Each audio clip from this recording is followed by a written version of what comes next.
Olá, olá, olá, terceiro ano de medicina, reta final do nosso módulo 16, mais uma vez com convidado mais que especial, o professor Carlos Alberto. Hoje ele vai falar um pouquinho sobre hipertensão arterial sistêmica e sobre as drogas antihipertensivas. Beleza? Tudo bem, professor Carlos? Tudo bem, professor Tales? Obrigado de novo pelo convite. É uma grande honra, um grande prazer estar conversando com vocês de novo hoje. Vamos lá, pessoal, queridos amigos do terceiro ano. Hoje a gente vai discursar um pouquinho, conversar um pouco sobre hipertensão e as drogas, o tratamento para hipertensão, as drogas antihipertensivas. Vamos lá? Muito bem. Essa aula é praticamente inteira baseada na última diretriz brasileira de hipertensão arterial da Sociedade Brasileira de Cardiologia. Essa última diretriz é de 2016. Provavelmente agora em 2021 a gente vai ter uma atualização, mas poucos detalhes vão mudar. Então essa aula está bem atual, está bem bacana. É um pouquinho mais teórica, mas eu tenho certeza que vocês vão gostar bastante. Primeira coisa, primeiro ponto, vamos um pouquinho para definições de hipertensão. A gente sabe hoje que a hipertensão propriamente dita não é uma doença única, mas sim um fator de risco para as principais doenças cardiovasculares, como acidente vascular cerebral, infarto agudo do miocárdio e doenças renais também. A hipertensão hoje é considerada vamos falar assim, uma doença multifatorial. São várias causas que podem levar a esse grande fator de risco para as doenças mais graves aí que afetam o nosso sistema cardiovascular. A prevalência é muito maior em homens acima de 65 anos ou mulheres pós-menopausa.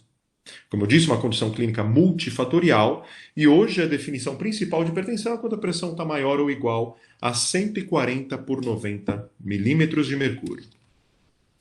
Alguns fatores são contribuintes principais aí para o surgimento da hipertensão, como eu disse, a idade acima de 65 anos, o alcoolismo, considerado hoje pela Organização Mundial de Saúde, 30 gramas, quando um valor ultrapassa 30 gramas de álcool, no caso de homens, e 15 gramas de álcool, no caso de mulheres.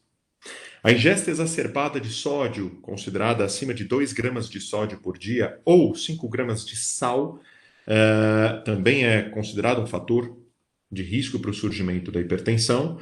Só como curiosidade, no Brasil costumamos consumir na média populacional em torno de 12 gramas de sal, mais que o dobro do que recomendado pela OMS.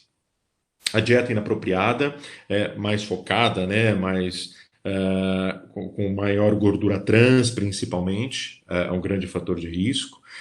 A raça negra tem maior probabilidade de desenvolver hipertensão arterial. Resistência insulínica, obesidade, tida como IMC acima de 25, histórico familiar também, a genética, principalmente primeiro grau.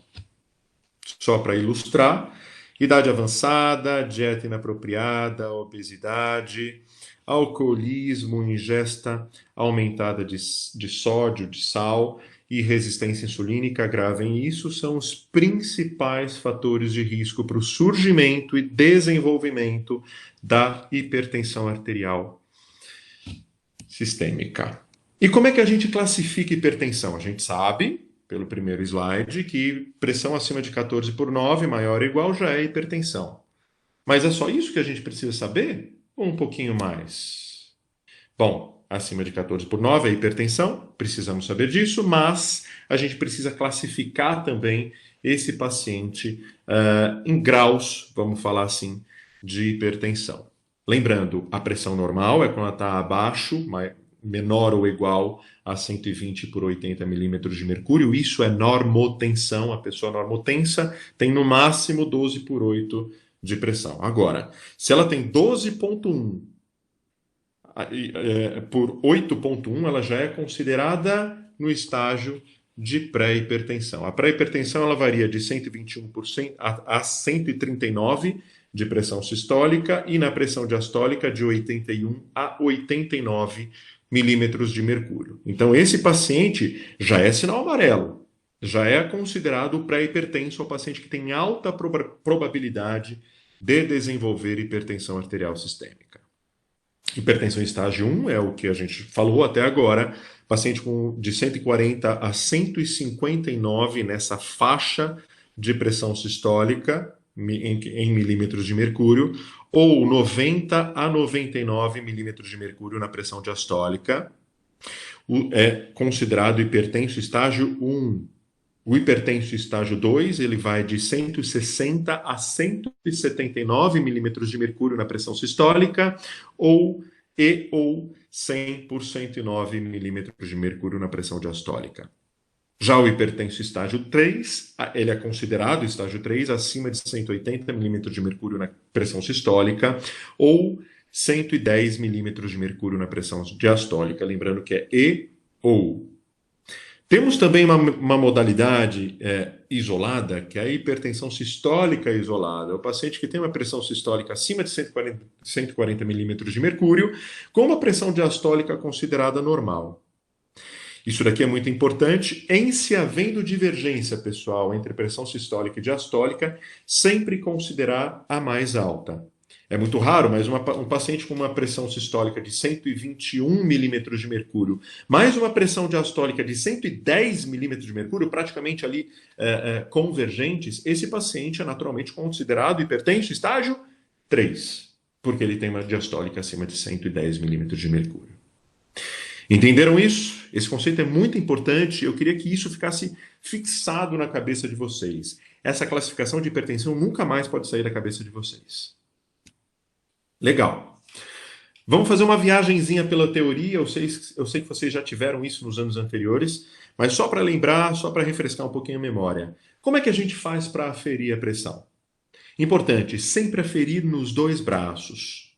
De preferência, inicialmente com o paciente sentado e depois com o paciente em pé, de preferência em torno de 2 a 3 minutos de pé, para a gente poder descartar a hipotensão postural. Aquele paciente que tem 12/8 de pressão, sentado, mas ele fica 3 minutinhos em pé, ele vai para 9/6, 9/5, e é um paciente que tem lipotímia, e aí você acaba ou tem pré-síncope, e você acaba descobrindo que a causa desses sintomas dele são por hipotensão postural. Isso é muito importante, sempre usar o manguito na circunferência adequada. Manguito muito pequeno para braço muito grande pode mascarar a hipertensão. Na maioria das vezes, ela superestima a pressão. Isso também é importante. A bexiga tem que estar vazia. O paciente sem exercício físico, pelo menos 60 minutos antes da medida da pressão. Ele não deve se alimentar nem beber café ou álcool pelo menos 30 minutos antes, tampouco fumar 30 minutos antes do procedimento da aferição da pressão arterial. O paciente deve estar sentado pelo menos de 3 a 5 minutos em repouso, confortavelmente sentado, com o dorso encostado na cadeira, pernas sempre descruzadas. Isso é muito comum. Vocês vão ver no futuro, agora no ambulatório, e na prática clínica futura de vocês, é muito comum o paciente sentar na cadeira e cruzar a perna. A primeira coisa que ele faz, sempre falar: senhor, senhora, descruza a perna para a gente, por favor, porque isso pode interferir na medida da sua pressão. E ela não deve falar, ele não deve estar interagindo com você no momento da aferição da pressão. É importante que o manguito deve estar sempre na altura do coração para a correta aferição da pressão. Sempre evitar garrotes. Então, aquela manga muito apertada, aquela camisa muito justa, eventualmente você tem que interagir com o paciente e pedir para ele tirar a camisa, porque isso pode falsear aí a medida da pressão. Sempre realizar 2 medidas, com intervalo de 1 minuto entre elas, para confirmar essa aferição. Nunca colocar a campânula dentro do manguito. Isso também falseia a aferição. Lembrando, como eu já falei no slide anterior, manguito pequeno em braço grosso pode superestimar a pressão. Se a pressão ela tiver menor ou igual a 120 milímetros de mercúrio, portanto, um paciente normotenso, o que é recomendado hoje pela Sociedade Brasileira de Cardiologia é que esse paciente passe em consulta a cada 2 anos e afira novamente a pressão a cada 2 anos à medida que ela está normal. Se ele é pré-hipertenso, a aferição deve ser anual e Se ele passa, se ele é a partir de estágio 1, pelo menos a cada 6 meses, esse paciente precisa aferir a pressão. Toda consulta, por mais que você não seja cardiologista, por mais que você seja oftalmologista, cirurgião, gastroenterologista, você deve aferir a pressão. A aferição da pressão é um ato médico que deve ser realizada em cada consulta. Todo médico, independente da sua especialidade, deve aferir a pressão sempre a cada consulta que for fazer com o seu paciente. Só para relembrar, essa é a forma correta de aferir a pressão, o manguito bem fixo, na altura correta, a campanula nunca embaixo do manguito. Algumas recomendações também para aferir a pressão. A gente sempre deve iniciar com um método palpatório, lembrando, palpar o pulso radial, insuflar o manguito até desaparecer o pulso, e quando ele reaparecer, a gente tem a estimativa mais ou menos da pressão sistólica. E depois partir para o método auscultatório, que é encontrar a artéria braquial, insuflar o manguito sempre 20 a 30 milímetros de mercúrio acima da pressão sistólica identificada pelo método palpatório, e aí sim, ir desinsuflando o manguito. A pressão sistólica, ela tende a ser, só como curiosidade, em torno de 20 milímetros de mercúrio maior nos membros inferiores do que nos membros superiores. Quando a gente precisa, por algum motivo, aferir a pressão nos membros inferiores, ela tende a ser em torno de 20 milímetros de mercúrio acima. E a pressão diastólica geralmente é igual nos membros superiores e inferiores. Isso é importante que tem algumas doenças, como por exemplo a coartação da aorta, que a gente vai precisar medir a pressão nos membros superiores e inferiores. Guardem isso, isso é muito importante, e até para o futuro isso é questão de prova de residência médica. Muito bem, está auscultando. O que a gente vai auscultar durante a aferição da pressão? Os sons de Korotkov. Eles mostram para a gente as fases da medida da pressão. A primeira fase é a sístole, é o início do ruído auscultatório. Aí a gente parte para a fase 2, que é a presença do murmúrio auscultatório presente. Na fase 3, esse murmúrio some. Na fase 4, o som começa a ficar um pouquinho mais abafado, mas volta. E na fase 5, que é a diástole, ele desaparece completamente. Entre a fase 2 e a fase 3, é muito importante que isso seja muito gravado na cabeça de vocês, existe esse, entre aspas, sumiço do murmúrio, que, na maioria dos pacientes, está presente e classifica-se como hiato auscultatório. Por isso que a medida, o método palpatório é tão importante. Por quê? Se você ausculta, faz direto o método auscultatório e você não sabe onde está a estimativa da pressão sistólica, você pode cair aqui no murmúrio auscultatório e você subestima a pressão. Deu para vocês entenderem esse conceito? Isso é muito importante. A fase palpatória, ela evita o hiato auscultatório. Você consegue prever a pressão sistólica e aí você sabe que na fase palpatória é muito importante que você consegue prever a pressão sistólica. Na fase auscultatória, você insufla o manguito 20 a 30 milímetros de mercúrio acima, para poder ir desinsuflando gradativamente e não cair no hiato auscultatório. Beleza? Vamos lá. Existem algumas populações especiais que a gente precisa ficar um pouquinho mais atento na aferição da pressão, particularmente os idosos. Nos idosos é muito comum a gente perceber a pseudohipertensão. Pacientes acima de 65, 75 anos principalmente, geralmente tem muita calcificação arterial. Então, eles têm uma grande variação de pressão ao longo do dia. É aquele paciente que no consultório vai falar, doutor, de manhã minha pressão estava 18/10, 18/9, à tarde ela fica 9/6 e à noite ela vai para 20/10. Então, é muito comum o paciente idoso vir com essa queixa no nosso consultório. Justamente pela calcificação arterial, ela diminui um pouquinho essa complacência natural das nossas artérias. Portanto, é recomendado pela nossa diretriz que pacientes acima de 80 anos devem ser tratados contra hipertensão quando a pressão sistólica estiver acima de 160 milímetros de mercúrio. Entre 65 e 80 anos, a gente vai tratar como um paciente normal, quando a pressão está acima, maior ou igual a 140 milímetros de mercúrio, tendo uma meta abaixo de 140 milímetros de mercúrio. Crianças, por incrível que pareça, acho que vocês nunca escutaram isso, mas é recomendado pela Diretriz Brasileira de Hipertensão que crianças a partir de 3 anos de idade, a cada consulta com o pediatra, mesmo consultas de rotina, afiram a pressão, tenham a pressão aferida de rotina, rotineiramente, acima de 3 anos. Eles vão se enquadrar em alguns percentis de idade, sexo e peso, principalmente, e sempre aferir na criança, para quem quer fazer pediatria no futuro, braço direito e braço esquerdo, porque a gente pode identificar a famosa coartação de aorta, que é uma das principais doenças cardíacas congênitas na infância. Na coartação, membro superior direito vai estar com a pressão acima do membro superior esquerdo. Sempre usar manguito infantil apropriado para criança também. Pacientes obesos. Obesos têm alta incidência de hipertensão. Mais uma vez, sempre escolher o manguito adequado para a gente não superestimar esse valor da pressão arterial. Porque o manguito pequeno, braço grande, superestima a pressão.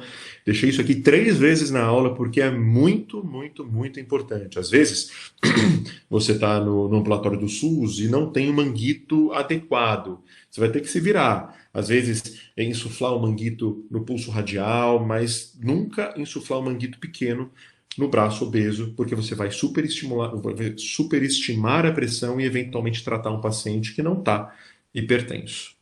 Tudo bem aqui? Vamos lá, vamos seguir. Gestantes. Sempre aferir a pressão em decúbito lateral esquerdo na suspeita de hipertensão, pela compressão natural do abdômen gravídico nos vasos abdominais. Outras definições importantes. A hipertensão do avental branco é aquela pressão de consultório alta, aumentada, o paciente que está lá, taquicárdico, hipertenso, 160 por 80 milímetros de mercúrio sentado na sua frente. Mas a gente pede métodos diagnósticos, particularmente o MAPA e o MRPA, que esses estão normais. Aí a gente não tem nenhum critério para tratamento. Você não vai dar um benzodiazepínico para o paciente te visitar na consulta. O quanto mais você interagir com esse paciente, lembrando, gente, só um parênteses, o que a gente preconiza hoje nas nossas faculdades de medicina, o que a gente tem trazido de volta é a medicina humanizada. Então, aquele médico que olha para o prontuário e não olha para o paciente, que não explica, que não conversa, que não dá definições para o paciente, isso está caindo por terra. Queria que isso ficasse muito frisado também na cabeça de vocês, não para prova, não para conceito técnico, mas para a vida. Sejam médicos, sejam próximos dos seus pacientes, tragam confiança, sejam amigos dos seus pacientes. Dessa forma, a hipertensão do avental branco tende a diminuir e outras intercorrências também. Voltando aqui, hipertensão mascarada é aquela pressão que no consultório está normal, mas nos métodos diagnósticos ela está alterada. Eventualmente, o paciente mesmo que vai tomar o benzodiazepínico antes da consulta, ou eventualmente ele toma algum remedinho, alguma coisa parecida, existem várias explicações para isso, eu não vou entrar nessa teoria agora, porque isso vocês já tiveram, é só uma recordação. 2 principais métodos diagnósticos, o MAPA, medida ambulatorial da pressão arterial, na verdade o correto é a MAPA, a medida ambulatorial da pressão arterial. A gente coloca um aparelhinho, né? Parece no passado, né, professor Tales, um Walkman que fica lá com o paciente, e aí ele é conectado a um manguito que vai aferir a pressão, geralmente a cada meia hora do paciente, em 24 horas. Então ele vai para o consultório, coloca o aparelho de manhã, e aí na manhã seguinte ele tira o aparelho, e todas essas aferições elas estão gravadas nesse aparelhinho, e a gente consegue avaliar se a tendência da pressão é estar mais alta ou normal. Já a MRPA, você fornece para o paciente um aparelho, o aparelho calibrado de aferição de pressão, geralmente é um aparelho digital, e ele vai aferir o que é considerado hoje para MRPA em torno de 7 dias ou 5 dias de aferições, 3 aferições de manhã, 3 aferições à noite, com 20 minutos de intervalo entre eles, por 5 dias de forma disciplinada. O paciente leva isso para casa, ele faz isso em casa e traz para você no seu consultório. Você consegue, ele anota no papel e você consegue avaliar se a pressão está normal ou não, baseada numa média. Beleza, recordamos o que é hipertensão, a teoria da hipertensão, como diagnosticar a hipertensão e agora, como tratar? Vamos para a parte principal da aula, vamos começar a aula propriamente dita. Como tratar a hipertensão arterial sistêmica? Lembrando que toda essa aula está baseada na diretriz brasileira de hipertensão arterial da Sociedade Brasileira de Cardiologia de 2016, que é a mais atual. Sempre que a pressão arterial estiver acima de 12/8, em pelo menos 2 ocasiões, em pelo menos 2 aferições, a gente vai precisar tratar esse paciente, porque é um paciente, no mínimo, pré-hipertenso. Desculpem, aqui é só maior, tá? Até 12/8 é um paciente normotenso, então é maior. Beleza? Quando a pressão estiver maior que 12/8, em pelo menos 2 ocasiões, esse paciente vai precisar ser tratado. Primeiro passo, sempre, medidas não farmacológicas. Para todo paciente hipertenso, pré-hipertenso, hipertenso estágio 3, ele precisa de medidas não farmacológicas. E o segundo passo vai ser estratificação de risco cardiovascular. Esse paciente vai ser tratado à medida que ele for estratificado quanto ao seu risco cardiovascular.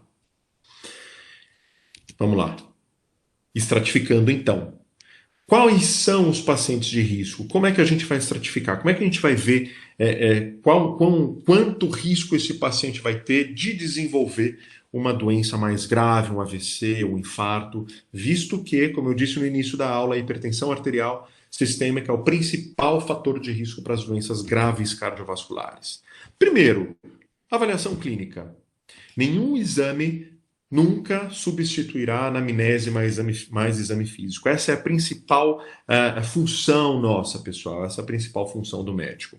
Não importa a sua especialidade, até radiologista, anamnese mais exame físico é o ato mais importante que a gente deve ter. Isso daqui é importante também. Fundo de olho. A gente costuma pensar que avaliar o fundo de olho é um ato do oftalmologista. Não. Todo médico deve saber ver um fundo de olho, saber examinar um fundo de olho, particularmente o cardiologista. O clínico cardiologista, particularmente o cardiologista, ele deve ter isso na sua prática clínica comum do consultório. Anamnese e exame físico realizados vão partir para exames laboratoriais e complementares, que incluem principalmente exame de urina, urina 1, potássio, glicemia, creatinina, colesterol total e frações, ácido úrico e um eletrocardiograma simples, que ele vai mostrar para a gente muita informação, inclusive a presença de hipertrofia de ventrículo esquerdo, de câmeras esquerdas, o que é comum na hipertensão. A gente estratifica o risco baseado, na verdade, em 4 principais riscos: o paciente de muito alto risco para doença cardiovascular, o paciente de alto risco para doença cardiovascular, o paciente de intermediário risco e de baixo risco para doença cardiovascular. Então, o paciente hipertenso ele é classificado quanto ao seu risco cardiovascular. Deu para entender isso? Se o paciente não for de muito alto risco, a gente vai ver isso esmiuçar daqui a pouco. Se ele não for de muito alto risco, a gente vai usar uma calculadora que ela está presente via internet, via smartphone. A gente tem aplicativos que mostram essa calculadora chamada de risco global. A própria diretriz recomenda a gente utilizar os meios de informática hoje para calcular o risco global. Calma, vocês vão entender. Quem é o paciente de muito alto risco cardiovascular? É o paciente que já tem uma doença cardiovascular pré-estabelecida. Paciente que já teve doença cerebrovascular, já teve um AVC isquêmico, um AVC hemorrágico ou um acidente isquêmico transitório. É um paciente que no fundo de olho ele tem uma retinopatia hipertensiva avançada, grave, está praticamente perdendo a visão. Um paciente que tem doença coronariana avançada, com uma DAC acima de 50%, lembrem da aula de DAC, DAC aguda, DAC crônica, isso é importante, é tudo intercalado, é tudo junto, o organismo é uma coisa só. Não é DAC, não é, embolia, não é hipertensão, é tudo uma coisa só. Lembre, hipertensão é o principal fator de risco para tudo isso que a gente já conversou. Paciente que tem uma doença renal crônica avançada, com clearance de creatinina abaixo de 30 ou uma microalbuminúria acima de 300 miligramas em 24 horas, na urina de 24 horas. Ou um paciente que tem uma insuficiência vascular arterial periférica grave já. Esses pacientes são incluídos no grupo de muito alto risco cardiovascular. Sabemos o muito alto risco e o alto risco, intermediário risco e baixo risco. Alto risco. Se esses pacientes tiverem os 5 As do alto risco, aumento de LDL acima de 190, LDL acima de 190, aneurisma de aorta abdominal. Se ele tiver aterosclerose subclínica, entendam, lesão arterial abaixo de 50%. Tá? Lesão arterial abaixo de 50%, isso é uma aterosclerose subclínica. Qualquer lesão, mesmo que, por exemplo, num Doppler de carótidas, no ultrassom Doppler das artérias carótidas, a gente tiver não obstrução, mas um espessamento médio intimal, uma alteração do endotélio, isso já é considerado uma aterosclerose subclínica. Então, aumento de LDL, aneurisma de aorta abdominal, aterosclerose subclínica, aí eu apelei um pouquinho, mas é para fixar. A queda do clearance de creatinina abaixo de 60, então o paciente que tiver clearance abaixo de 60, alto score de risco, pela calculadora global, calma, a gente já vai ver. Esses são os 5 As do alto risco. Então, ó, a queda, aumento do LDL acima de 190, aneurisma de aorta abdominal, aterosclerose subclínica, a queda do clearance acima de 60 e alto score de risco. Fica fácil, grave mnemônico, 5 As do alto risco são esses daqui. Ou, se o paciente tiver diagnóstico de diabetes com idade acima de 64 anos no sexo feminino ou acima de 48 anos no sexo masculino, ou tiver algum outro fator de risco, como uma hipertensão estágio 1, por exemplo, ele já é considerado de alto risco cardiovascular. Deu para pegar? Muito alto risco a gente já sabe. Alto risco, se tiver isso daqui, os 5 As do alto risco, ou se for diabético, acima de 64 anos, sexo feminino, ou 48 anos, sexo masculino, ou fatores de risco, ele já é alto risco. Acabou, já é alto risco. Se ele não está aqui nos 5 As do alto risco, a gente vai para o score de risco global, a gente vai para a nossa calculadora, que tem no smartphone, que tem na internet, que você consegue baixar. E o que o score global vai mostrar para a gente? O paciente de intermediário risco. Você vai fazer várias contas, vários cálculos, e ele vai mostrar o paciente de intermediário risco. Se nesse cálculo final ele cair entre 5% e 20% de risco no score global, e ele for do sexo masculino, ele está no intermediário risco. Se ele cair de 5% a 10% no cálculo final, na calculadora do score global, ele está no intermediário risco se ele for sexo feminino. Agora, abaixo de 5% no score de risco global, sexo masculino, baixo risco. Abaixo de 5% no score global, na calculadora sexo feminino, baixo risco. Se ele for acima de 20% no score de risco global, na calculadora que a gente fez o cálculo lá na internet, e é sexo masculino, alto risco. Se ele for acima de 10% no score de risco global, sexo feminino, ele é alto risco.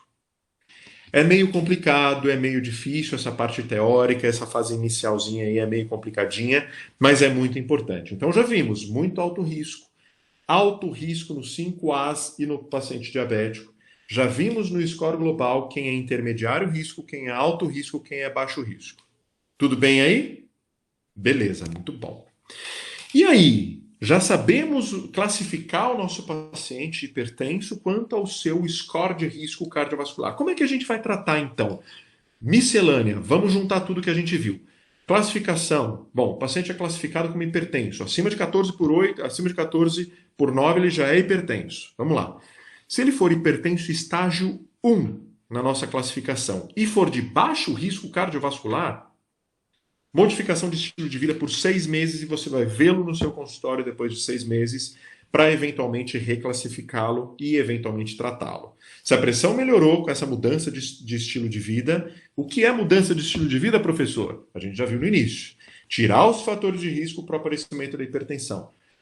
Mudar a dieta, diminuir a ingesta de sal, diminuir o alcoolismo, fazer exercício físico, tudo isso a gente já conversou. Se ele for hipertenso estágio 1 e ele for de intermediário risco cardiovascular, ele vai fazer modificação de estilo de vida e vai voltar no seu consultório para você reclassificá-lo nos próximos 3 meses. Agora, se ele for hipertenso estágio 1 e ele for de alto risco cardiovascular, modificação de estilo de vida, lembra, a gente vai modificar o estilo de vida em todos os pacientes hipertensos, mais medicação, que pode ser monoterapia ou terapia combinada. A gente já vai ver isso daqui a pouquinho. Beleza? Hipertenso estágio 1 está aqui. Hipertenso estágio 2 e 3. Sempre, independente da classificação de risco cardiovascular, modificação de estilo de vida e tratamento medicamentoso, sempre combinado. Sempre mais de uma droga. Agora, se esse paciente tiver acima de 80 anos, e a pressão sistólica estiver abaixo de 160 mm de mercúrio, modificação de estilo de vida. Se ele tiver com a pressão maior ou igual a 160 mm de mercúrio, modificação de estilo de vida e medicação. Isso aí pode ser mono ou terapia combinada. Beleza até aí? Aqui resume bastante coisa do que a gente falou até agora. Misturando a classificação de hipertensão e a estratificação de risco cardiovascular. Bora, vamos lá, vamos seguir. Quais são as metas de pressão, então? Hipertenso estágio 1 e hipertenso estágio 2, com baixo ou moderado intermediário risco cardiovascular, ele naturalmente ele vai ter a meta de pressão abaixo de 140 por 90 milímetros de mercúrio. Professor, dei um remédio, ele está com 130 por 87 milímetros de mercúrio, ele está na meta? Está na meta. Nesse paciente hipertenso, a gente não precisa buscar o abaixo de 12 por 8, ele tem que seguir a meta. Legal? Deu para entender? Joia. Hipertenso estágio 1 e hipertenso estágio 2. Com alto risco cardiovascular, a meta para esse paciente é pressão abaixo de 130 por 80 milímetros de mercúrio. Aqui inclui também o muito alto risco. Tá bom? Hipertenso estágio 3, com baixo ou moderado risco cardiovascular, meta 140, abaixo de 140 por 90 milímetros de mercúrio. Hipertenso estágio 3, lembra, aquele paciente que está com a pressão acima de 180. Se a gente baixar muito, talvez não seja muito tolerado por esse paciente. Então a gente tem a gente é um pouco mais maleável aí, mesmo com o paciente estágio 3. Mesmo quando moderado risco cardiovascular. E se ele é hipertenso estágio 3 com alto risco cardiovascular, a meta, né, aí não dá para ser maleável, aí não dá para ser tolerante, a meta vai ser abaixo de 130 por 80 milímetros de mercúrio. Gravem isso é muito importante, a gente vai usar daqui a pouquinho também. Beleza? Dúvidas? Me mandem por e-mail depois. Essa aula é complexa, essa definiçãozinha inicial de tratamento é complexa, mas acho que deu para pegar. Vamos embora? Legal. Muito bom. Teoria foi longa, foi complexa, gastou um pouquinho de energia, dá um golinho de água aí e vamos para o tratamento propriamente dito. Vamos lá, vamos falar dos remédios que a gente tem para tratar a hipertensão. Qual que é o principal remédio para tratar a hipertensão? O que todo mundo precisa usar? Tratamento não medicamentoso. Em todos os pacientes, até no pré-hipertenso, a mudança de estilo de vida é extremamente importante e impactante no tratamento da hipertensão. Isso inclui controle de obesidade, atividades físicas regulares, cessação do tabagismo e alcoolismo. A perda de peso hoje é considerado o tratamento não medicamentoso principal no paciente hipertenso. É a principal medida não farmacológica. A cada 5% de perda de peso, pessoal, a gente tem uma queda de 20 a 30% na pressão arterial. Aquele paciente, e isso é muito comum, vocês vão, na prática clínica de vocês, vocês vão perceber muito disso. O paciente obeso que faz uma cirurgia bariátrica ou que perde peso, olha, sem brincadeira, isso é experiência clínica, tá? Em torno de 80% dos pacientes, 85% dos pacientes, eles controlam a hipertensão de tal maneira que eles param de tomar remédio de hipertensão e mantêm uma pressão super controlada. Isso é muito comum, isso é muito impactante. Então, perda de peso é muito, muito, muito importante como medida não farmacológica no controle da hipertensão arterial. A dieta, temos hoje a principal dieta para tratamento de hipertensão, a dieta DASH. Olhem depois, pesquisem depois no Google. A dieta DASH, ela surgiu aí em torno de 2014, 2015 e vem aí se mantendo até então como a principal dieta para o paciente hipertenso principalmente.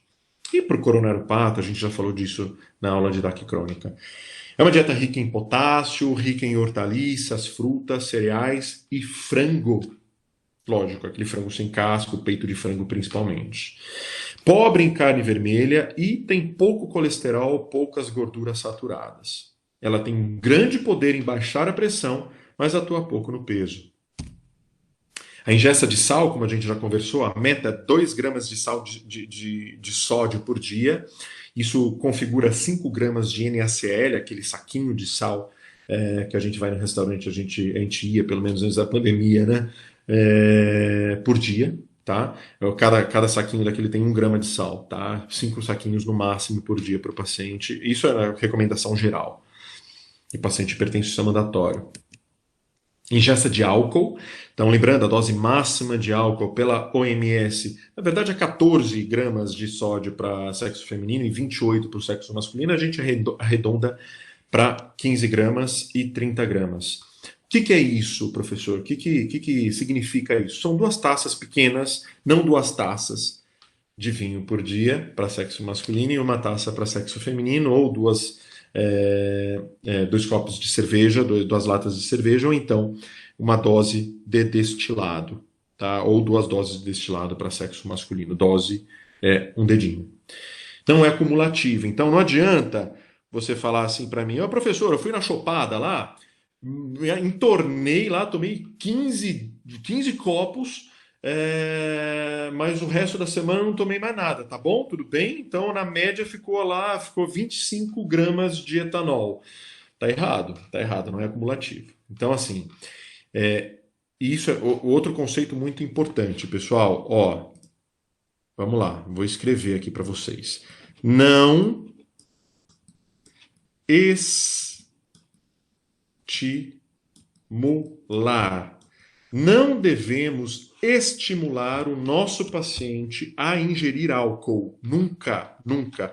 Mas se ele fala para você, olha, doutor, eu tomo uma tacinha de vinho por dia, tá errado? Se ele não tiver outros fatores de risco, como, por exemplo, uma esteatose hepática, uma cirrose hepática, alguma coisa parecida, teoricamente não está errado.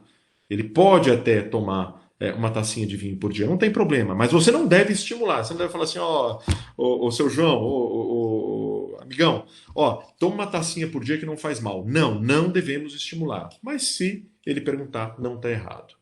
Beleza? Pegaram o conceito? Ótimo. Vamos lá, vamos embora. Atividade física. Exercício físico disciplinado, sistematizado, pode reduzir, cronicamente falando, até 30% da hipertensão, da pressão. Né?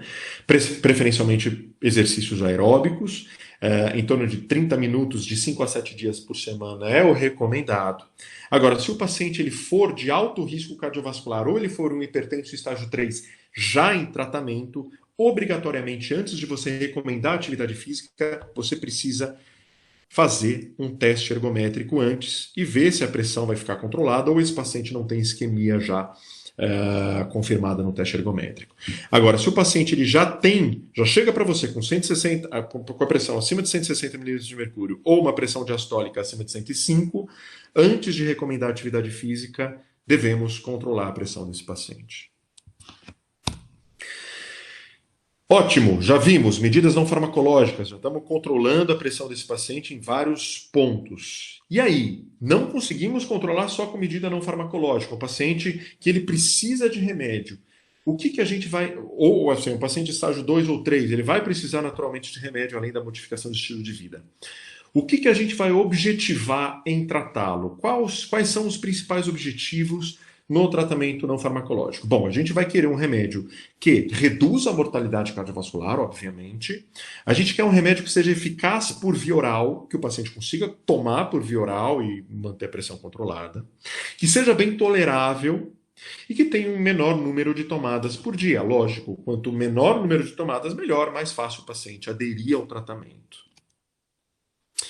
Só relembrando um conceito lá da fisiologia, temos por definição, pressão arterial é a multiplicação entre a resistência vascular periférica, é a relação entre resistência vascular periférica e débito cardíaco.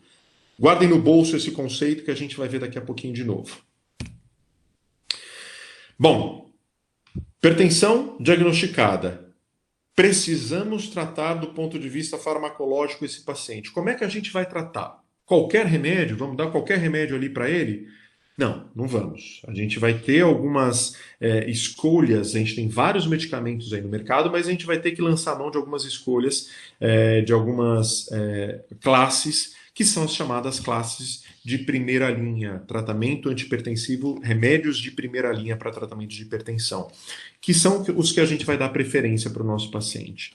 Eles são os inibidores da enzima conversora de angiotensina, ou os bloqueadores dos receptores de angiotensina.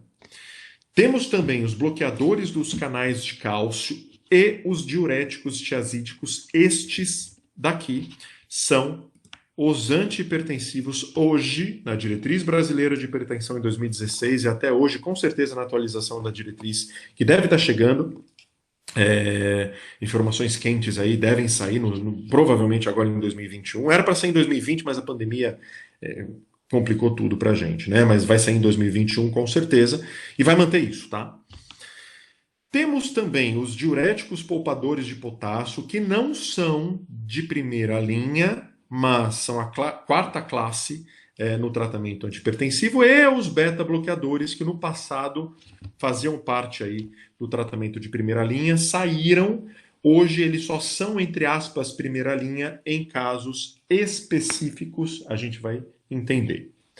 Primeira linha é isso aqui, tá? Isso aqui, quarta classe, quinta classe ou primeira linha em casos específicos. Vamos começar? Diuréticos. Vamos lá, famosos diuréticos tiazídicos, primeira linha no tratamento de hipertensão.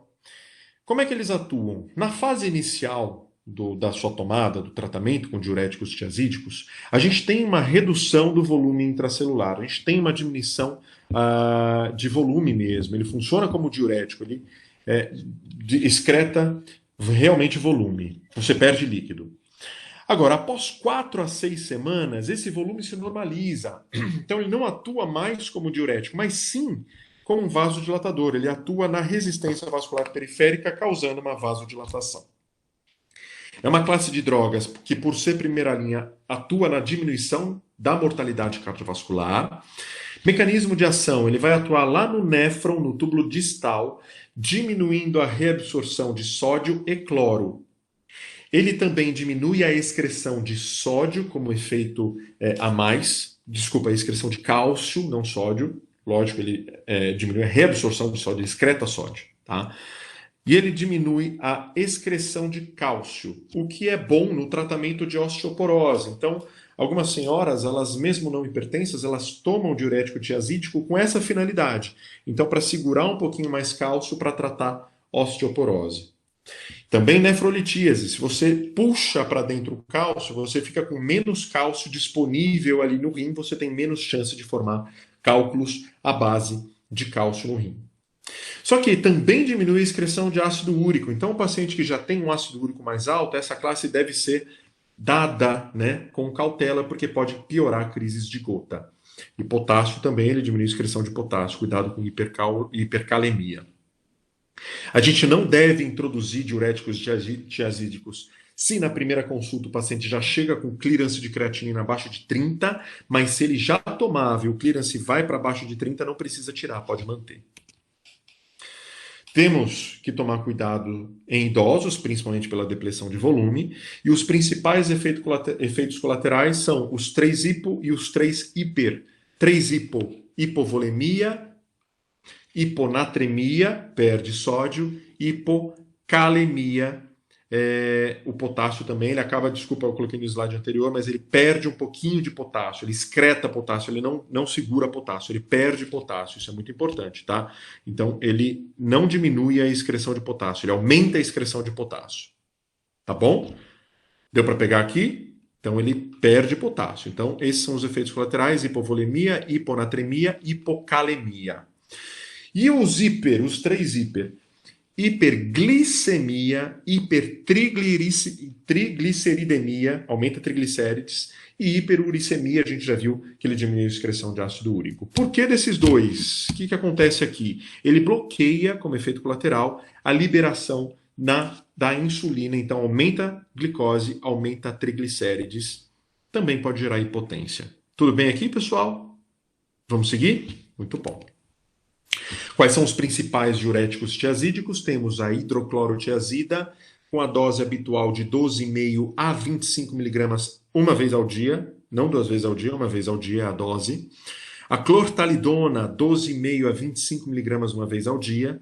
E a indapamida, 1,25 a 2,25 miligramas ao dia. O mais potente diurético tiazídico hoje no mercado é a clortalidona. Ela atua como quase que o dobro da hidroclorotiazida. E a hidroclorotiazida é a mais comum no SUS, no Sistema Único de Saúde, na saúde pública. Observação importante: os diuréticos de alça, furosemida, Lasix, não é antihipertensivo. Pessoal, isso é muito comum na prática clínica, eu vejo isso muito quando eu vou avaliar um paciente cardiológico no pronto-socorro, ou paciente interna na UTI. É muito comum o plantonista do pronto-socorro prescrever Lasix, prescrever furosemida para baixar a pressão do paciente que vai lá com crise ou com alguma urgência hipertensiva. Não façam isso, a não ser que seja um paciente que já tem uma hipervolemia, que precisa tirar volume. Mas furosemida não é um antihipertensivo. Vocês estão se formando na USP Bauru, vocês vão ser médicos de primeira qualidade, primeira linha. Gravem isso, nunca façam isso, isso é feio. Quando o cardiologista vê isso, ele fala, putz, que formação que esse cara teve. Então, confio na formação de vocês, não façam isso, não prescrevam furosemida para tratar hipertensão, a não ser que o paciente seja hipervolêmico. Falamos sobre tiazídico, vamos falar agora sobre poupadores de potássio. Bom, já vimos que não é de primeira linha, mas é a quarta classe no controle da hipertensão resistente que não deu certo com as outras classes. Eles atuam no túbulo coletor, eles bloqueiam o receptor da aldosterona, sendo o principal deles a espironolactona, e o principal efeito colateral é a ginecomastia. Beleza. Vamos falar um pouquinho agora sobre bloqueadores do canal de cálcio, dos canais de cálcio. São drogas de primeira linha, eles atuam bloqueando os canais de cálcio da membrana celular, reduzindo o influxo de cálcio para o vaso, causando vasodilatação. Temos dois tipos principais, isso a gente já viu na aula de DAC, são os dihidropiridínicos, que são vasodilatadores, e os não dihidropiridínicos, que são mais cardioseletivos. Verapamil e diltiazem são os principais exemplos, tá? Eles atuam muito mais no cronotropismo, no inotropismo, do que na vasodilatação. Nunca devemos usar os não dihidropiridínicos na insuficiência cardíaca, isso é mandatório. Beleza? Principais bloqueadores do canal de cálcio dihidropiridínicos, temos o amlodipino, na dose de 2,5 a 5 miligramas, ou o nifedipino de 20 a 40 miligramas. Temos vários outros, mas no SUS esses são os mais comuns. Principal efeito colateral do amlodipino, principalmente, é o edema maleolar. Ele dilata periférico, tá? Então, edema maleolar, aquele edema pré-tibial ali do pé inchado. Isso não significa hipervolemia, não significa que o paciente está congesto. Ele dilata mais a artéria do que a veia. Lembrando, a artéria chega lá e a veia capta para levar o sangue de volta para o coração. Se ele dilata mais a artéria e menos a veia, vai chegar mais sangue, vai voltar menos sangue para o coração, fica mais líquido ali retido na periferia. Isso depende de paciente para paciente, mas se o paciente queixar isso para você, é o efeito colateral mais comum, principalmente do amlodipino. É benigno, não gera nenhum outro problema, mas o paciente geralmente ele pede para você trocar a medicação. Tá frisado, tá em letras garrafais aqui, e esse é um outro conceito que eu queria que vocês nunca tirassem da cabeça. Isso é importante para a prática clínica, principalmente, mas é questão de prova de residência médica, toda prova, toda prova cai isso. Nunca utilizar nifedipino sublingual para controle de pressão arterial. Por quê? Ele tem um alto poder vasodilatador. Então, o paciente que chega com 22/10 de pressão sistólica, de pressão, com conturbação visual, tá? Uma emergência hipertensiva que chega lá para você.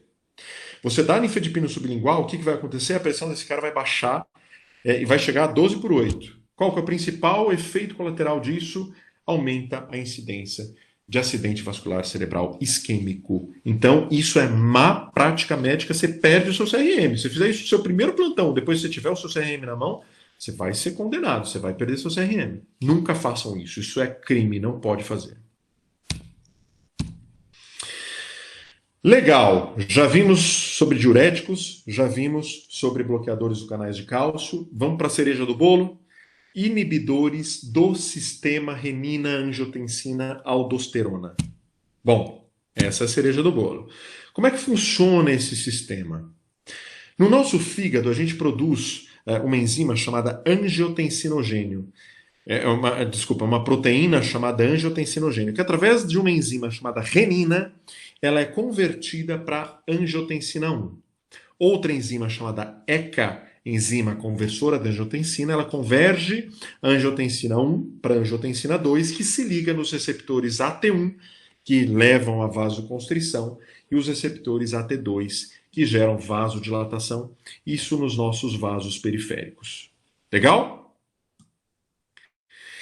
Como é que essa classe, os inibidores do sistema renina-angiotensina-aldosterona funcionam? Bom, ou atuando na ECA, bloqueando a ECA, no caso dos inibidores da ECA, ou bloqueando os receptores AT1 periféricos, que causam vasoconstrição, no caso, os BRA, os bloqueadores dos receptores da angiotensina.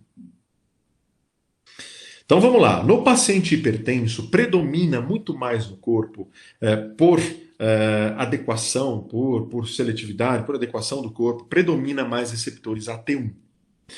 Lembrando, receptor AT1, quando hiperestimulado, causa vasoconstrição. E os seus efeitos colaterais deletérios vão aparecer, como disfunção endotelial, insuficiência renal, etc. Já os receptores AT2, quando a gente bloqueia o receptor AT1, no caso do BRA, como a gente viu ali, ele fica mais estimulado, sobra mais angiotensina 2 para o receptor AT2. Então ele causa mais vasodilatação. Calma, a gente vai ver mais sobre isso.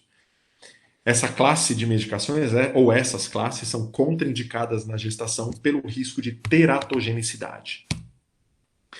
Vamos falar então sobre os inibidores da enzima conversora de angiotensina, os IECA. Eles atuam naturalmente bloqueando a ECA.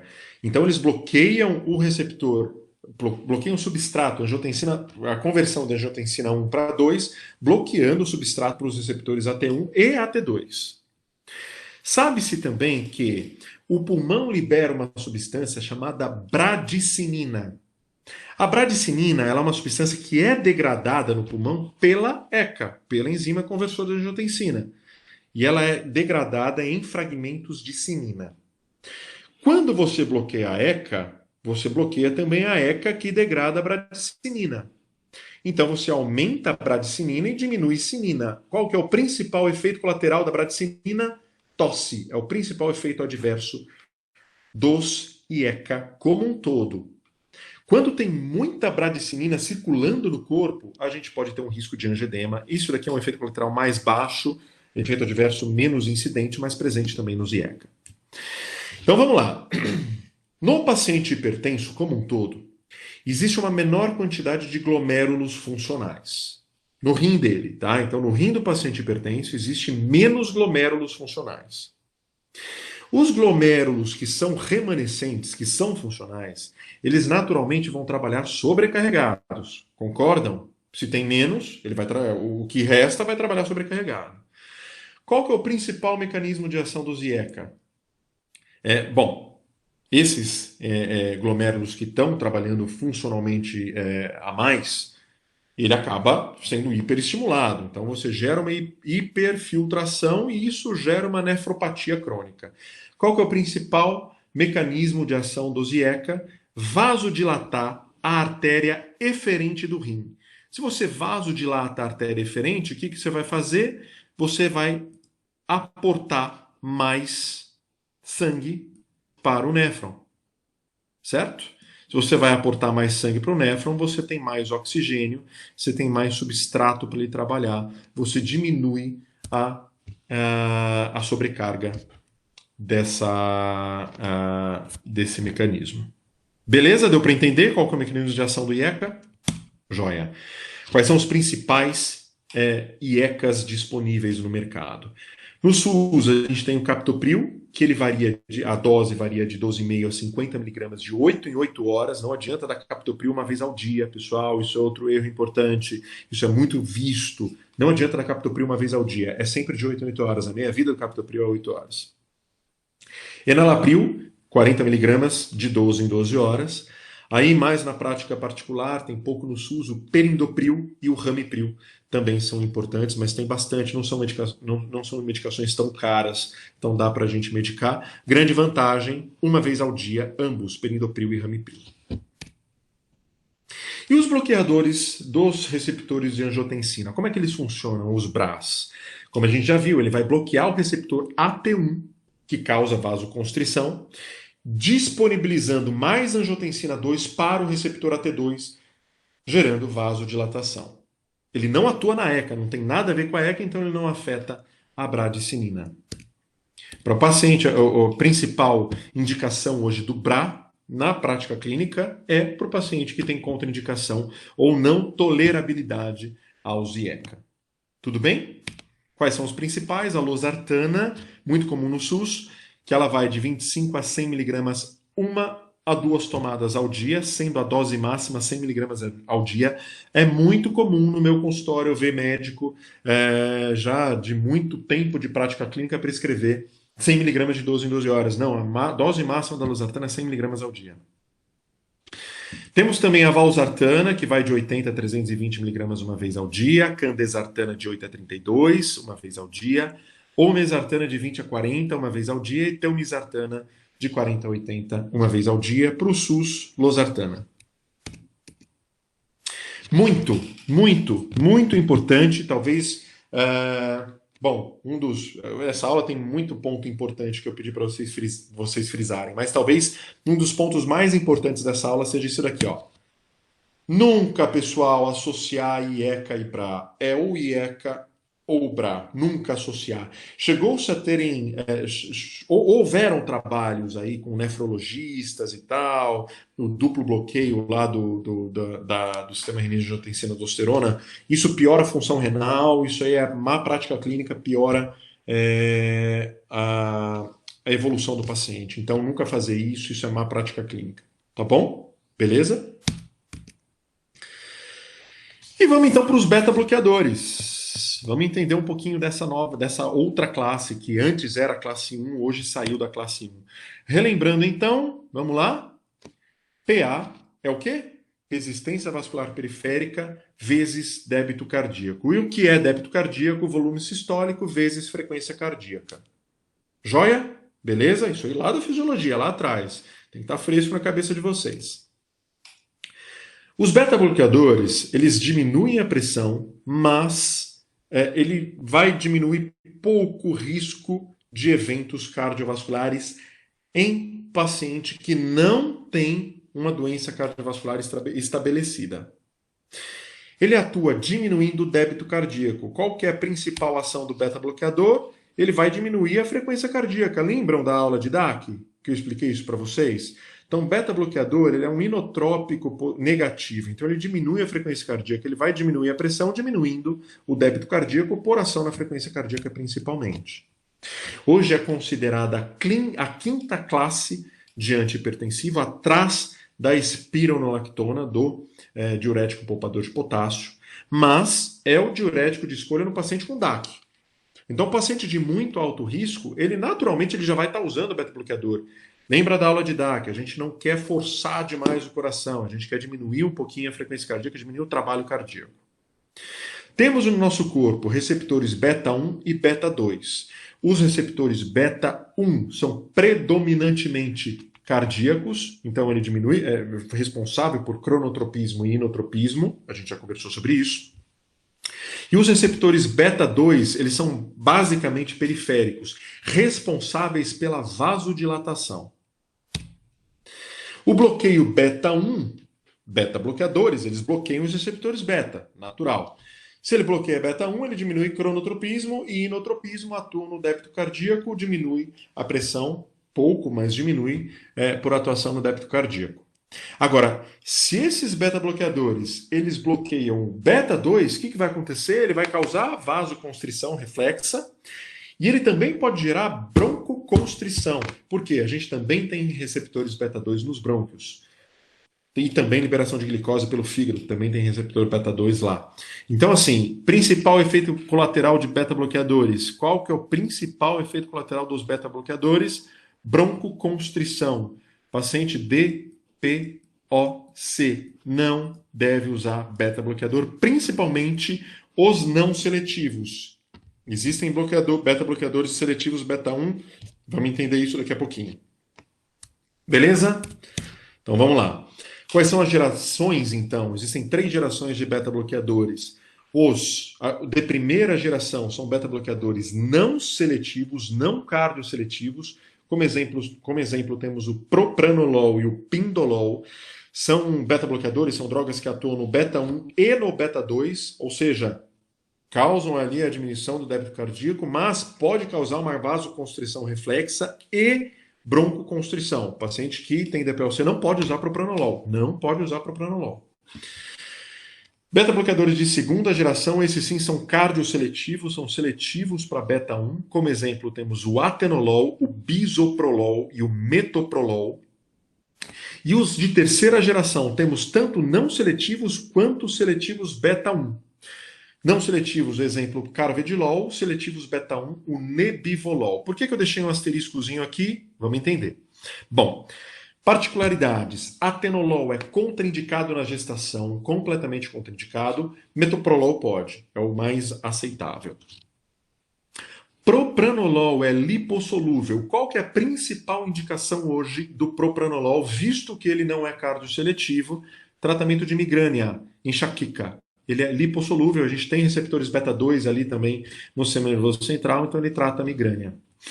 Por que eu deixei asterisco aqui? Carvedilol, ele é não seletivo, mas ele não bloqueia, ele não tem ação no beta 2. Ele é seletivo beta 1, só que ele não é seletivo porque ele atua também no alfa 1, ele bloqueia o alfa 1, que é um receptor periférico ali também, que o seu bloqueio causa vasodilatação. Então, o carvedilol, ele bloqueia beta 1, ele causa diminuição do débito cardíaco, só que ele também causa vasodilatação por bloqueio alfa 1. E o nebivolol, além de bloqueio beta 1 seletivo, ele aumenta o óxido nítrico vascular arterial, causando também vasodilatação. Então, os 2 principais beta-bloqueadores hoje para tratamento de hipertensão no paciente que tem coronariopatia, que tem insuficiência cardíaca, são os de terceira geração, o carvedilol e o nebivolol. Metoprolol, bisoprolol e atenolol atuam mais, não no controle da pressão, mas no controle da frequência cardíaca, principalmente no paciente coronariopata. Deu para entender? Tudo bem aqui? Vamos seguir, beleza. Indicações específicas, principalmente de segunda e terceira geração, como eu falei, insuficiência cardíaca com fração de ejeção reduzida, doença coronariana e taquiarritmias por diminuição do cronotropismo. Agora vamos para as drogas um pouquinho menos famosas, tá? Já vimos as drogas de primeira classe, já vimos o que a gente não pode associar, já vimos os diuréticos poupadores de potássio, já vimos os beta-bloqueadores. Então, de primeira até quinta classe a gente já viu. Drogas de ação central, o que é isso? Principalmente clonidina e metildopa. São chamados agonistas alfa-2. Alfa-2 é um receptor periférico que também causa vasodilatação. Então eles agonizam alfa-2. Só que ele não está só na periferia, ele está também no sistema nervoso central. E como curiosidade, na verdade, a principal localização dos receptores alfa-2. Portanto, ele diminui o estímulo central a vasoconstrição. Então ele causa, se você agoniza ele, você causa mais vasodilatação. Como ele é de ação central, seu principal efeito colateral, o principal efeito colateral dessas drogas é a sonolência. Temos a metildopa como principal representante desse grupo. A metildopa é o antihipertensivo de escolha mais seguro na gestação, porque ela atua também na placenta. Paciente hipertensa, gestante, que usa metildopa, tem muito sono. Não tira metildopa por causa do sono, tá? Então, se a paciente hipertensa for no seu consultório, queixando de sono, falando que não aguenta mais tomar o remédio, o principal, é o mais seguro na gestação, não dá para tirar por causa disso. Então, a gente vai fazer outras orientações ali para a paciente. Vasodilatadores diretos. Bom, essa classe de medicação, eles atuam na musculatura lisa dos vasos, gerando uma vasodilatação. Então, ele relaxa a musculatura lisa dos vasos, gerando vasodilatação. Só que ele acaba gerando uma hipovolemia relativa. O que acontece? Vamos lá. Vamos para a nossa canetinha aqui. Ó. O vaso é assim, e aqui tem sangue, certo? No interior dele. Beleza. Agora, digamos que isso daqui é o sangue, a quantidade de sangue que está lá. Se você vasodilata, a quantidade de sangue é a mesma, certo? Se você vasodilata, você vai gerar um mecanismo regulatório do corpo que é uma taquicardia reflexa. Pelo menos temporariamente, no início do tratamento. Se você tem um paciente com síndrome coronariana aguda, com dissecção de aorta ou hemorragia cerebral, você não quer taquicardia reflexa. Pelo contrário, você quer controlar a frequência cardíaca, para não piorar os quadros agudos que a gente falou. Então, não se deve evitar em SCA, dissecção de aorta e hemorragia cerebral. Principais representantes é hidralazina e minoxidil. Hidralazina é disparado aí na nossa prática do dia a dia. Dose da hidralazina, de 12,5 a 50 mg, pode variar de 2 a 4 tomadas ao dia. E por fim, muito menos comum, os alfa-bloqueadores, a toxazosina é o principal. Recomendação hoje, são receptores alfa-1, na verdade, na parede arterial. Os receptores alfa-1 na parede arterial causam vasoconstrição, lembrando que o carvedilol ele bloqueia o alfa-1. Você bloqueando seletivamente esse receptor, você causa naturalmente aí uma vasodilatação. Mas eles são tão específicos, têm tanto efeito colateral, que a gente não costuma usar. Principal tratamento é tratamento pré-cirurgia de feocromocitoma, que é um tumor de suprarrenal que libera catecolamina. Joia! Estamos chegando no finzinho da nossa aula grande, maçante, cansativa, mas muito importante, foi legal, foi muito gostoso transcorrer esse tema tão importante aí com vocês. Mas vamos lá, quais são as possíveis combinações? Se a gente não pode associar IECA e BRA, o que a gente pode associar? Bom, IECA ou BRA mais bloqueador do canal de cálcio. Lembra que paciente estágio 3, 2 ou 3, ele naturalmente vai precisar de terapia combinada, não só monoterapia. Então, IECA ou BRA mais bloqueador do canal de cálcio é possível. IECA ou BRA mais diurético tiazídico também é possível. IECA ou BRA mais bloqueador do canal de cálcio, mais diurético tiazídico também é importante. Essas são as 3 principais associações. E você também não precisa começar associando os 3 de uma vez só. Então você pode começar com IECA ou BRA para o paciente, não controlou a pressão, você dá um bloqueador de canal de cálcio ou um tiazídico, ou primeiro tiazídico, depois o bloqueador de canal de cálcio, depois o IECA, também pode ser. Importante, pessoal, drogas de primeira classe não importa a ordem, tá? Você pode começar isso pela diretriz de 2016. Você pode começar com qualquer uma delas. Naturalmente, tende-se a iniciar por IECA e BRA, que são os que mais trazem efeitos benéficos aí para os nossos pacientes. Outra combinação possível, mas perigosa, é diurético mais beta-bloqueador, principalmente paciente coronariopata. Por quê? Ambos podem causar alterações no perfil lipídico e glicêmico, a gente já viu isso, né? Para encerrar, vamos juntar tudo, vamos fazer uma miscelânea aqui e entender na prática clínica como é que isso funciona. Prometo que está acabando, pessoal. Vamos lá.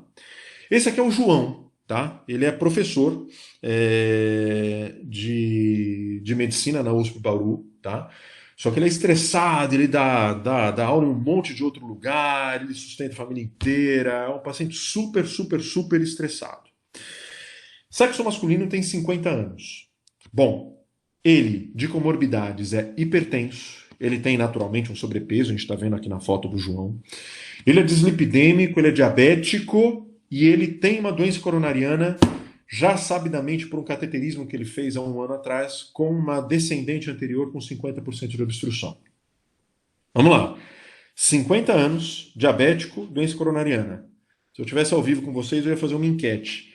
Mas aqui a gente já tem uma informação básica aqui, né? Beleza. Há 2 anos, ele teve esse diagnóstico de diabetes. É um paciente que hoje ele é sedentário, ele trabalha pra caramba, dá aula pra caramba. Ele usa irregularmente as medicações, apesar de ser professor de medicina, ele trata os outros, mas não se trata de forma adequada. Tem muita libação alimentar, então ele não come em horário frequente, de vez em quando ele vai lá na cantina, lá na frente da faculdade, pega um lanchão lá para comer e fica horas sem comer depois. No exame físico, quando ele chegou no meu consultório, ele estava assintomático, tá? Ele foi fazer um check-up comigo, tá? Ele não tinha nenhuma alteração significativa no exame físico, exceto uma pressão arterial de 165 por 95 milímetros de mercúrio. Outra informação importantaça aí para vocês. O IMC dele é 28. Outra informação importante. Hoje, o que ele usa irregularmente? Metformina, 500 mg 6 vezes ao dia. Glicazida, 30 mg uma vez ao dia. Tá, beleza, é o que ele consegue. Simvastatina, 20 mg por dia. E losartana, 100 mg uma vez ao dia. Ele tinha me trazido exames de mais ou menos 2 meses atrás, com uma hemoglobina glicada de 8,3, um triglicérides de 190, um HDL de 32, uma taxa de filtração glomerular de 92. Beleza, vamos lá. Qual é o risco cardiovascular desse paciente? Essas enquetes poderiam ser ao vivo, mas, bom, façam como se estivesse ao vivo. Vamos lá, o que vocês acham? Qual que é o risco cardiovascular desse paciente? Bom, DAC acima de 50%. Bom, DAC acima de 50%, naturalmente muito alto risco, muito alto risco. Se ele não tivesse DAC acima de 50%, ele seria o quê? Vamos lá, 50 anos de diabético, pelo menos alto risco, pelo menos alto risco. Mas ele tem a DAC. Então a DAC, quanto maior o fator de risco, ele vai ser classificado no mais alto, então não importa. Se ele tem a DAC acima de 50%, é muito alto risco e não importa a diabetes. E qual o estágio de pressão dele? Vamos lembrar, classificação da hipertensão. Ele vai se adequar, bom, estágio 2. Certo? Quanto que está a pressão dele? 165 por 95 de pressão. Ué, professor, não é estágio 1? 95 aqui. Não, lembrem. Havendo divergência entre pressão sistólica e diastólica, sempre considera maior. 165, ele é um estágio 2. Então, vamos lá. É um paciente de muito alto risco em estágio 2. Beleza. Qual que é a meta de pressão dele? Vamos lembrar. Alto ou muito alto risco, em estágio 1 e 2, a meta de pressão dele é abaixo de 130 por 80 milímetros de mercúrio. Certo? Beleza. O que a gente vai fazer então? Primeiro, está controlada a pressão dele? Não está. Ele está tomando losartana de forma irregular uma vez ao dia. Primeira coisa é a modificação de estilo de vida, né, pessoal? Sempre, todo paciente. Então, o que a gente vai fazer? Modificação de estilo de vida. A gente vai fazer ele perder, o João perder aquela pança, a gente vai fazer ele comer direito, a gente vai fazer ele diminuir a ingesta de sal, controlar o estresse, fazer atividade física. Isso é muito, muito, muito importante. Isso é tratamento e é muito impactante. Depois, a gente vai fazer ele tomar remédio direito, né? A gente vai mandar ele tomar losartana de forma adequada. Bom, primeira coisa a fazer aqui, fora essas terapias que a gente já naturalmente vai fazer, associar uma droga de primeira linha, terapia combinada. Estágio 2, terapia combinada, tiazídico ou bloqueador de canal de cálcio ou, eventualmente, um beta-bloqueador. Ele tem DAC, ele tem doença coronariana já estabelecida. Então, para ele, pode usar DAC. Aqui é pegadinha, especialmente aqui para vocês. Nesse caso, a gente vai evitar associar beta-bloqueador e tiazídico, porque ele já é naturalmente diabético e ele tem uma dislipidemia, e a gente não quer o colesterol dele acima de 50. Lembra, média para DAC estabelecida, meta para LDL é abaixo de 50. Pessoal, foi um grande prazer discorrer sobre um tema tão importante, tão significativo na prática clínica de todos nós, não só do cardiologista, mas de médicos no geral. Lembrem-se, por mais que você seja radiologista, oftalmologista, você precisa saber medir uma pressão, saber classificar essa hipertensão e medir a pressão em toda a consulta. Se tiver dúvida, é uma aula muito teórica, muito cheia de detalhes. Mandem e-mail para mim, tá? Não recebi e-mail de nenhum de vocês até agora. Isso é bom, eu acho que a aula foi esclarecedora, mas se tiverem dúvidas, mandem e-mail, estou completamente tranquilo aí para responder. Tá bom? Grande abraço para vocês, fiquem com Deus, nos vemos nas próximas aulas.